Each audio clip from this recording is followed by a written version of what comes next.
समेत पूरी दुनिया को सजाने में लगी। अयोध्या तो मानो दुल्हन की तरह सज गई हो। सरयू के जिन घाटों पर पानी नहीं आता था वहां बेसमय पानी आ गया। जिन पेड़ों में पुष्प नहीं उगते थे ना, उन पेड़ों में असमय पुष्पों की भरमार हो गई। जो चिड़िया जो पंछी अवध प्रांत छोड़कर चले गए थे वो उड़ उड़ कर फिर से वहां पर बसेरे बनाने लगे। चारों तरफ से रंग से सजी हुई अयोध्या हर प्रकार से शोभायमान। और कहते हैं कि फिर धीरे धीरे वो तिथि आई। 9 महीने का समय बीत गया। महारानी कौशल्या एक दिन भोजन इत्यादि करके अपने विश्राम कक्ष में अपनी दासियों के साथ विराजमान, और दासियां सेवा में। तिथि नवमी की, महीना चैत्र का, दिन मंगलवार, मुहूर्त अभिजीत। ऐसे समय में जब महारानी कौशल्या दोपहर के समय में विश्राम कर रही थी ना, तो स्वामी जी मानस में लिखते हैं कि नवमी तिथि मधुमास पुनीता, नवमी तिथि मधुमास पुनीता, शुक्ल पक्ष अभिजित हरि प्रीता, शुक्ल पूछ अभिजित हरि प्रीता।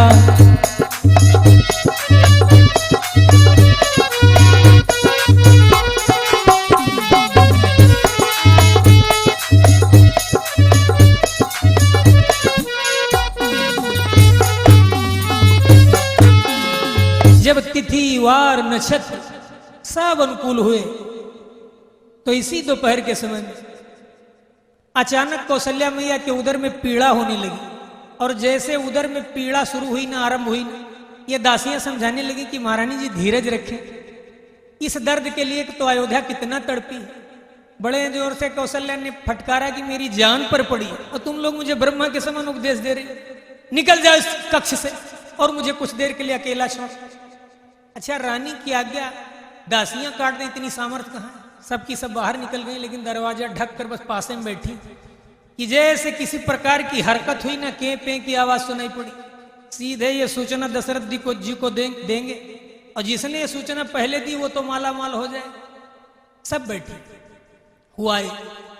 जो कौशल्या मैया अब तक दर्द से तड़प रही थी ना, अचानक उन्होंने देखा कि चारों तरफ से बंद इस कमरे में असीम प्रकाश हो गया। अचानक प्रकाश से कमरा भर गया। और जब अचानक प्रकाश से कमरा भरा ना, कुछ कौशल्या समझ पाए इससे पहले वो प्रकाश धीरे धीरे सिमटा और चतुर्भुजी रूप में तब्दील हो गए। अब स्वामी जी छंद में लिखते हैं कि भय प्रगट कृपाला दीन दयाला कौशल्या हितकारी,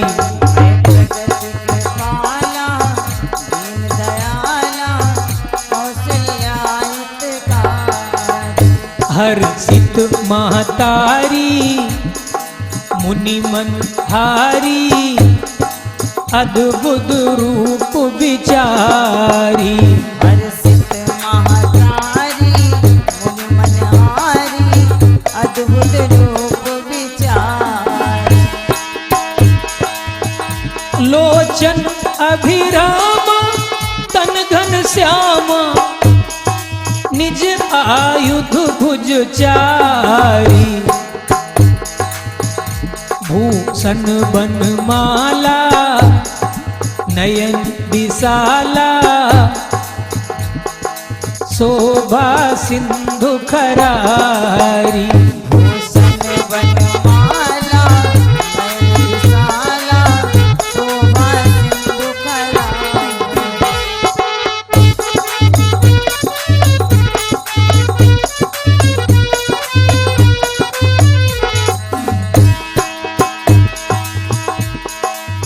जैसे इस चतुर्भुजी रूप को देखा ना, मैया कौशल्या इस दिव्य सी सांवली सूरत मोहिनी मूर्ति को देखती ही रह गई। सारा ज्ञान लुप्त हो गया, कुछ याद नहीं हो, न दर्द न वो कौन है, कहाँ है ये? भगवान ने मानो थोड़ी सी माया समेटी होगी, तब हुआ क्या? उपजा जब ज्ञाना, अब मैया कुछ होश में आई। प्रभु मुस्काना, चरित बहुत विधि कीन चाहे।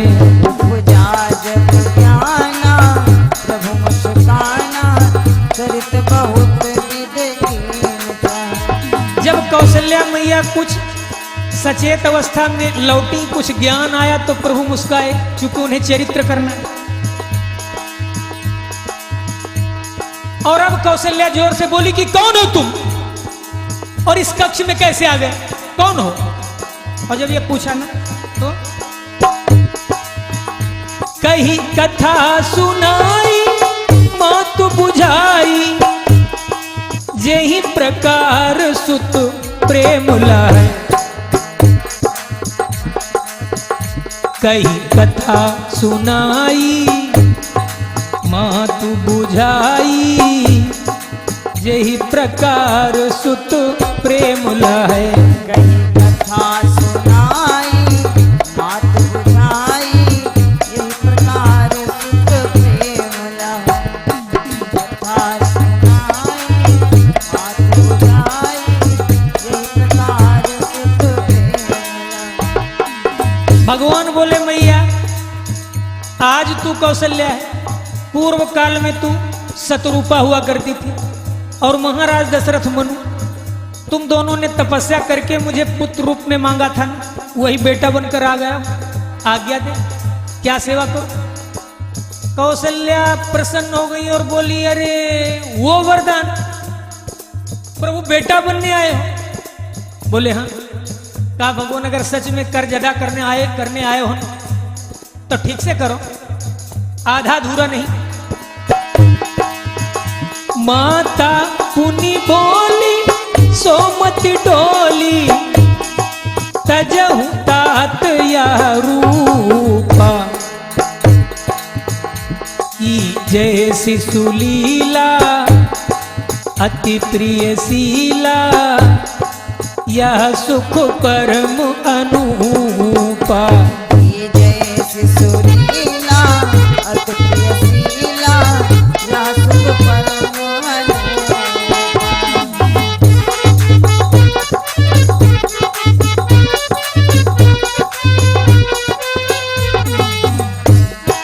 कहा भगवान अगर वास्तव में बेटा बनने आए हो तो पुत्र बन जाओ, ताकि दुनिया यकीन करे कि तुम मेरे ही पुत्र हो। कहा भगवान बोले कि मैया जो आज्ञा ले। सुनी बचन सुजाना, रोदन ठाना, होई बालक सुरभूपा। यह चरित जगावही, हरि पद पावही, ते न परहि भवकूपा। यह चरित गावे, हरि पद पावे, ते न परहि भवकूपा। यह चरित जगावही, हरि पद पावही, ते न परहि भवकूपा। यह चरित गावे, हरि पद पावे, ते न परहि भवकूपा। भगवान तुरंत नवजात शिशु के रूप में प्रकट हो गए और मैया कौशल्या की गोद में आकर बिल्कुल नवजात शिशु, सांसारिक शिशु की तरह रुदन करने लगे। और जैसे ही भगवान जोर से रोए ना, दरवाजे के पास पहले से बैठी हुई दासियों ने तुरंत किवाड़ में धक्के मारे और भीतर घुसी ना, तो देखा मैया कौशल्या सकुशल पालथी अवस्था में बैठी है, पुत्र जेब में, ओ पुत्र गोद में। तुरंत दासियों ने दांत के नीचे उंगली दबाई, इतना मजबूत है। पुत्र ने जन्म ले लिया फिर भी बिल्कुल ठीक ठाक अवस्था में बैठी है। एक ने कहा देखा है क्या, दूसरी बोली पुत्र ही। सब भागी, कुछ आपस में लड़कर गिर गई, कुछ दीवार से लड़ी, कुछ फिसल गई। अच्छा, हर कोई ये बड़ी सुंदर खबर महाराज दशरथ तक पहले पहुंचाना चाहता है। जैसे आपकी मीडिया में बड़ी होड़ होती है कि कोई बड़ी लेटेस्ट न्यूज हो ना तो सबसे पहले आज तक या और कोई न्यूज चैनल वो पब्लिक में परोसना चाहता है, ठीक वैसे ही जैसे दासियां भागी महाराज के राजभवन में पहुंची, महाराज सिंहासन पर विराजमान थे। कुछ दासियां जोर से बोली, महाराज की जय हो, महाराज की जय हो, महाराज आप पुत्र बन गए, आप बाप बन गए, अयोध्या को भविष्य का राजा मिल गया, हमें राजभवन का राजकुमार मिल गया। अच्छा, जैसे इतनी बड़ी खबर सुनी, एक बार और भी एक बात कहना चाहूंगा, ये तरीका गलत। किसी व्यक्ति को बड़ी प्रसन्नता वाली खबर और बड़े गम वाली खबर तुरंत नहीं सुनानी चाहिए। आजकल बीपी का दौर है, मेरी भी धड़कनें तेज होती रहती आप लोग दूसरे की सेहत का ध्यान रखा कीजिए। और इस प्रकार की अगर कोई घटना घटी हो जो हृदय विदारक हो तो सीधे नहीं कहना चाहिए, बड़ी प्रसन्नता की बात भी ऐसे नहीं कहनी चाहिए। जैसे ही दासियों के द्वारा ये बातें सुनी, महाराज प्रसन्न हो गए, इतना प्रसन्न कि कांपने लगे, थरथराने लगे। कुछ कहना चाहा, कह नहीं पाए, उठना चाहा, उठ नहीं पाए। और जब कुछ न हुआ तो आंखों से अविरल आंसुओं की धार बही और आंखें बंद कर। भगवान ने आत्मा में संकेत किया कि महाराज पुत्र नहीं है, हम खुद ही पुत्र बनकर आ गए, तुम्हारा वो कर्जा अदा कर। आप लोग समझदार हैं, कौन सा कर्जा है सब समझते हैं। हुआ यूं, दासियों ने दशरथ जी को रोता हुआ देखकर बोल पड़ी कि महाराज आप रोते क्यों? महारानी कौशल्या ने पुत्र को जन्म दिया, आप बाप बन गए हो, आपको बेटा हुआ। दशरथ जी बोले, अरे पगली, वो बेटा नहीं है। अरे जाकर नामो सुनत शुभ होई, मोरे गृह आवा प्रभु सोई।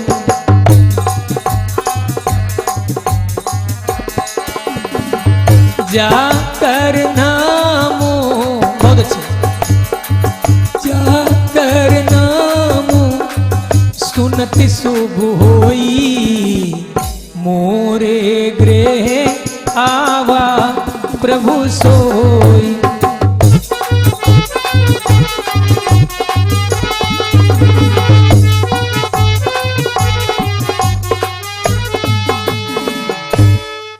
दशरथ पुत्र जन्म सुनि काना, उमानहु ब्रह्मानंद समान। ब्रह्म के आनंद में लीन हो गए और दासियों से बोले कि अरे पागलों, जिनका नाम सुनना शुभ है वो भगवान मेरे घर में आए, वो प्रभु मेरे घर में आए, बेटा नहीं। और अब आवाज जब ठीक से निकली ना तो बोले कि गुरुदेव को बुलाओ, मिठाइयां बंटवाओ, बधाइयां बजवाओ, दान बांटो, अब कोई दुखी न रहने पाओ। अच्छा, गुरुदेव तक समाचार पहुंचा, गुरुदेव आए, इतने में एक सुंदर सी खबर और महाराज दशरथ तक पहुंची कि हे महाराज, मझली रानी कैकेयी ने भी एक पुत्र को जन्म दिया। दशरथ जी का सीना खूब चौड़ा हो गया, प्रसन्नता का और छोर नहीं। अच्छा, ये दोहरी खुशी महाराज पचा न पाए थे कि कुछ विद्वानों का मत है कि अगले दिन, कुछ विद्वानों का मत है कि उसी दिन। एक खबर और आई कि महाराज रानी तो छोटी है लेकिन कारनामे बहुत बड़े। छोटी रानी सुमित्रा ने 2 पुत्रों को जन्म दिया है। महाराज दशरथ फूले नहीं समा रहे। अच्छा, इसीलिए किंवदंती है लोगों में कि भगवान देता है तो छप्पड़ फाड़ के देता है और लेता है तो थप्पड़ मार के लेता है। इसीलिए जब भगवान छप्पड़ फाड़ के देने लगे तो भगवान से प्रार्थना कर लिया करो कि प्रभु थोड़ा कंट्रोल से दो बाद में थप्पड़ मत मारना, कम भले दे। यही एक सज्जन व्यक्ति की वृत्ति होनी चाहिए। हुआ ये कि दशरथ जी बहुत प्रसन्न हैं 4 पुत्रों को पाकर, और मानो उनकी आत्मा इंद्र को चुनौती कर रही हो कि इंद्र, तू मुझे निर्वंशी समझता था ना, तुझे एक पुत्र होगा सिर्फ जयंत कुमार, मेरे 4 पुत्र। भर गए घमंड से। अच्छा, बड़प्पन पा लेना आसान है लेकिन पचा लेना किसी के लिए आसान नहीं। वही बात महाराज दशरथ के साथ हुई। खैर, अयोध्या रास रंग में डूबी हुई है। चारों तरफ से मागत चूत लोग मांगने वाले नाच गा कर अयोध्या का माहौल बिल्कुल स्वर्ग के समान बनाए हुए। 2 लाइनों में एक गीत सुनेंगे कि राजा दशरथ के घर भयो लाल, अयोध्या में धूम मची। राजा दशरथ के घर भयो लाल, अयोध्या में धूम मची। राजा दशरथ के घर भयो लाल, अयोध्या में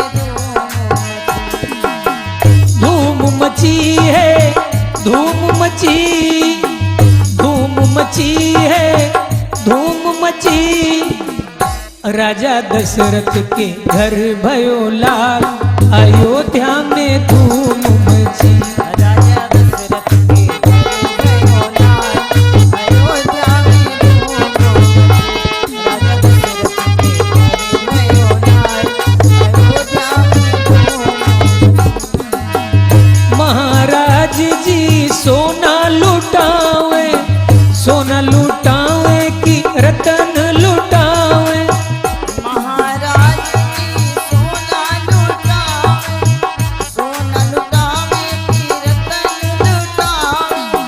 याचक भये निहाल, अयोध्या में धूम मची। राजा दशरथ के घर भये लाल, अयोध्या में धूम मची। राजा दशरथ के घर भयो लाल, अयोध्या में धूम मची। राजा दशरथ के घर भयो लाल, अयोध्या में धूम मची। नगर लोग सब नाचे गावे, नाचे गावे कि नाचे गावे। नगर लोग सब नाचे गावे, नाचे गावे कि नाचे गावे। रहे न खुशी संभाल, अयोध्या में धूम मची। राजा दशरथ के घर भये लाल, अयोध्या में धूम मची। राजा दशरथ के घर भयो लाल, अयोध्या में धूम मची। राजा दशरथ के घर भयो लाल, अयोध्या में धूम मची। इस प्रकार चारों तरफ अयोध्या में धूम मची हुई। और स्वामी जी मानस में लिखते हैं कि विप्रधेनु सुर संतहित, लीन मनुज अवतार। निज इच्छा निर्मित तनु, माया मुनि गोपाल। निज इच्छा निर्मित तनु, माया मुनि गोपाल।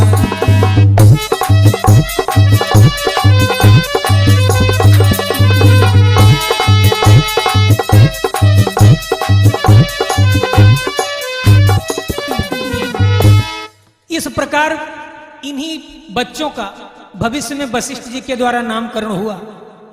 और बड़ी रानी कौशल्या के ज्येष्ठ पुत्र या एकलौते पुत्र का नाम पड़ा राम। और मझली रानी को कैकेयी के पुत्र का नाम पड़ा भरत। और छोटी रानी सुमित्रा के दोनों पुत्रों का नाम पड़ा लक्ष्मण और शत्रुघ्न। यही भविष्य में राम, लक्ष्मण, भरत और शत्रुघ्न कहलाए, जिनका आदर्श हमारे लिए अनुकरणीय है। अच्छा, सच में महाराज दशरथ इतने दिनों तक व्यथित रहे, व्याकुल रहे। और जबकि दशरथ जिनमें इतनी सामर्थ्य है कि कहते हैं कि राम राम सब कोई कहे, दशरथ कहे न कोई। और एक बार दशरथ कहे कोट यज्ञ फल हो। दशरथ जी भगवान के पिता हैं और उनके नाम को कहने से इतना पुण्य है, फिर भी इतने दिनों तक पुत्र के लिए तड़पते रहे। जाहिर सी बात है, इससे यह प्रमाणित होता है कि समय से पहले किसी को कोई चीज नहीं मिलती है। दशरथ जी भले ही चक्रवर्ती राजा थे, लेकिन एक लंबे समय तक तो उन्हें इंतजार करना पड़ा, तब उन्हें पुत्र रत्नों की प्राप्ति हुई। और नहीं गुरुदेव, पहले भी तो थे, पहले पुत्र क्यों ना होगा? इसका मतलब साफ है कि हर किसी को इंतजार करना पड़ता है। और तो और अपने रामलला को ही देख लीजिए, 500 सालों तक विवादों में वो घिरे रहे और 27 सालों तक टेंट में रहकर उन्हें सुंदर भवन के लिए इंतजार करना पड़ा। हर किसी को इंतजार करना पड़ता है। सच जब वक्त आएगा ना तो मुसीबतों से भयभीत ना हो, ये सारी मुसीबतें छूट जाएंगी, ये सारी समस्याएं दूर हो जाएंगी। भगवान पर विश्वास रखो। मेरे छोटे भैया और सहयोगी अमन राजपूत जी एक गीत लिखकर लाए। उन्होंने कहा गुरु जी ये जरूर बोलना, छोटे भले हों लेकिन इनकी आज्ञा सर आंखों पर। यद्यप ये फिल्मी गाने गाने मुझे अड़चन होती है, फिर भी इन्हीं के सहयोग से देखें। सच वही है कि वक्त जब आएगा बदल सब जाएगा, मुश्किलें हो जाएंगी दूर सब तुम्हारी।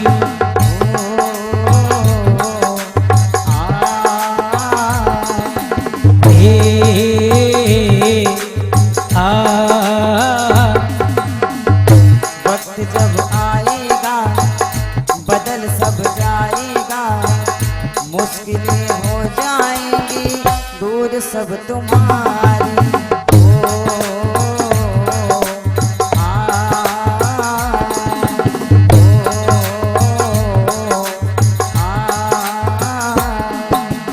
नहीं रहेंगे सदा बुरे दिन, दुख मिट जाएगा।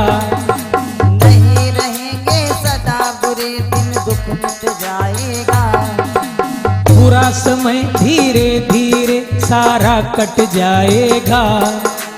बुरा समय धीरे धीरे खुद ही मिट जाएगा। यही सच है मान ले जान ले मान, वक्त जब आएगा बदल सब जाएगा, मुश्किलें हो जाएंगी दूर सब तुम्हारी।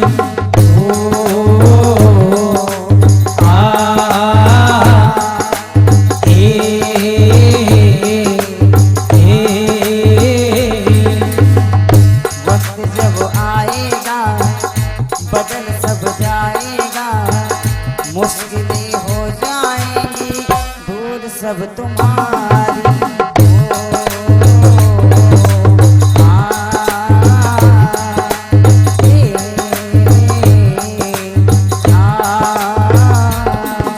सुख दुख है जीवन के पहलू, फिर कैसा रोना। सुख दुख है जीवन के पहलू, फिर कैसा रोना। जितना आग जलाती है उतना चमके सोना। जितना आग जलाती है उतना चमके सोना। यही सच है मान ले जान ले मान, वक्त जब आएगा बदल सब जाएगा, मुश्किलें मिट जाएंगी सारी तुम्हारी।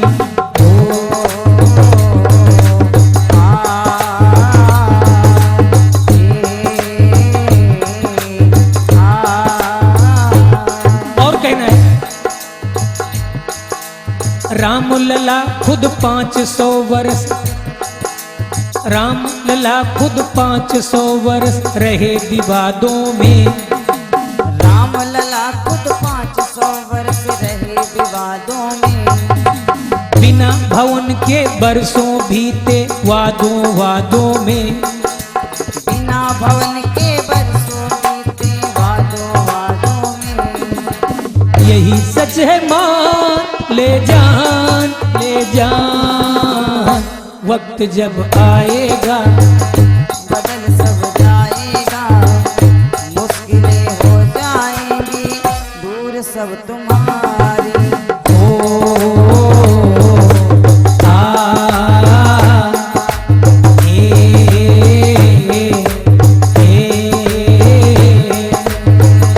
वक्त जब आएगा बदल सब जाएगा, मुश्किलें हो जाएंगी दूर सब तुम्हारी।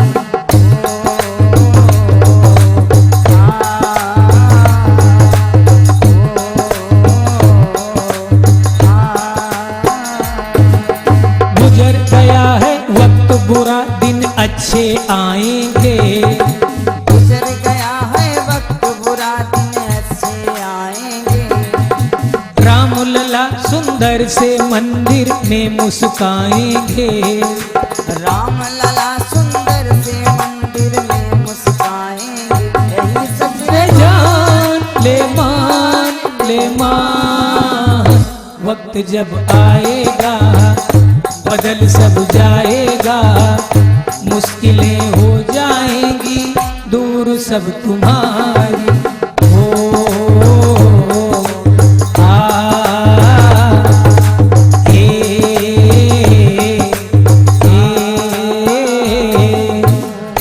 प्रेम से बोलिए श्री राम लला की, जय। सीताराम चंद्र भगवान की। जय।